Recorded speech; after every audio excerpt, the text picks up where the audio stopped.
প্রিয় শিক্ষার্থী বন্ধুরা, আজ আমরা বিদ্যাসাগর ইউনিভার্সিটির আন্ডার গ্রাজুয়েট কোর্স অর্থাৎ বিএ, বিএসসি, বিকমের সেকেন্ড সেমিস্টারের কমন কোর্সের অন্তর্গত এমডিসি অর্থাৎ মাল্টিডিসিপ্লিনারি কোর্সের যে বিষয়গুলি রয়েছে তার মধ্যে জেন্ডার স্টাডিজ বা লিঙ্গ অধ্যয়ন এই বিষয়টি থেকে মোস্ট ইম্পর্টেন্ট কোশ্চেন্সগুলো নিয়ে আলোচনা করব, যেখান থেকে তোমরা 2024-এর তোমাদের আসন্ন যে সেকেন্ড সেমিস্টারের পরীক্ষা হবে সেখানে তোমরা অবশ্যই জেন্ডার স্টাডিজ বিষয়ে প্রশ্নগুলি কমন পাবে। তাহলে শুরু করা যাক। তবে এগুলো মূলত তোমাদের বড় প্রশ্ন অর্থাৎ 10 নম্বরেও আসতে পারে এবং এগুলো অনেক ক্ষেত্রে 5 নম্বরে কিন্তু আসতে পারে।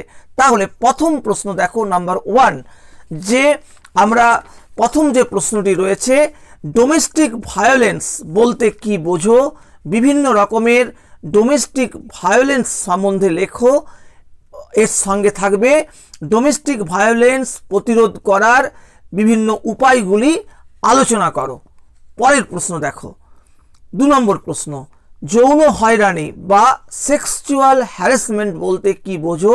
বিভিন্ন ধরনের যৌন হয়রানি বা সেক্সুয়াল হ্যারাসমেন্টগুলি আলোচনা করো বা উল্লেখ করো। যৌন হয়রানি প্রতিরোধের উপায়গুলি লেখো।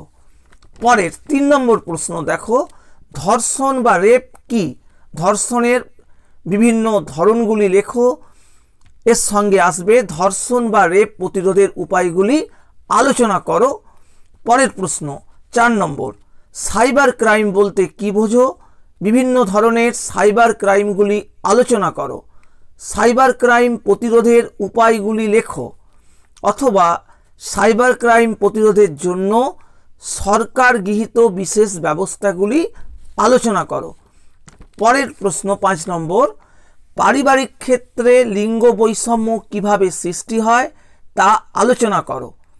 পরিবারে লিঙ্গ বৈষম্য দূর করার জন্য কি ব্যবস্থা গ্রহণ করা উচিত? পরের 6 নম্বর প্রশ্ন দেখো, লিঙ্গ সামাজিকীকরণ বা gender as a social construct বলতে কি বোঝো? লিঙ্গ সামাজিকীকরণের এজেন্টগুলি সম্পর্কে আলোচনা করো। নেক্সট কোশ্চেন 7 নম্বর দেখো, কর্মক্ষেত্রে লিঙ্গ বৈষম্য বলতে কি বোঝো? কর্মক্ষেত্রে লিঙ্গ বৈষম্য কিভাবে সৃষ্টি হয় তা আলোচনা করো। কর্মক্ষেত্রে লিঙ্গ বৈষম্যের বিভিন্ন ধরনগুলি আলোচনা করো। এর সঙ্গে আসতে পারে কর্মক্ষেত্রে লিঙ্গ বৈষম্য দূর করার উপায়গুলি আলোচনা করো। পরের প্রশ্ন 8 নম্বর, স্বাধীনতা পরবর্তীকালে ভারতের নারী আন্দোলনের বিভিন্ন পর্যায়গুলি আলোচনা করো। ভারতের নারী আন্দোলনের বৈশিষ্ট্যগুলি লেখো, অথবা ভারতের নারী আন্দোলনের বিভিন্ন পর্যায়গুলি আলোচনা করো। অর্থাৎ সেক্ষেত্রে তোমাদের স্বাধীনতার পূর্ব থেকে স্বাধীনতার পরবর্তী দুটো ক্ষেত্রেই তোমাদের কিন্তু আলোচনা করতে হবে। পরের প্রশ্ন 9 নম্বর, জেন্ডার বা সামাজিক লিঙ্গ, সেক্স বা জৈবিক লিঙ্গ এবং সেক্সুয়ালিটি বা যৌনতার ধারণা ব্যাখ্যা করো। এদের মধ্যে সম্পর্ক আলোচনা করো। এর সঙ্গে আসতে পারে জেন্ডার এবং সেক্সের মধ্যে পার্থক্য লেখো।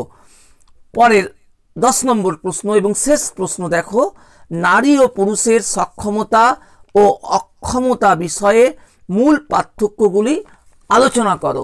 তাহলে তোমাদের মোস্ট ইম্পর্টেন্ট 10টা প্রশ্ন কিন্তু আমরা এখানে বললাম। এই 10টা প্রশ্নের মধ্যে তোমাদের 10 নম্বরের যে প্রশ্নগুলো পড়বে সেগুলো আসবে এবং তার সঙ্গে তোমাদের 5 নম্বরের যে প্রশ্নগুলো আসবে সেটাও কিন্তু এই 10 নম্বরের প্রশ্নগুলো কোনো একটা পার্ট ধরে কিন্তু আসতে পারে। এবং আরেকটা বিষয় হচ্ছে তোমাদের এমডিসি তোমাদের এবারে প্রথম পরীক্ষা হবে নতুন সিলেবাসে।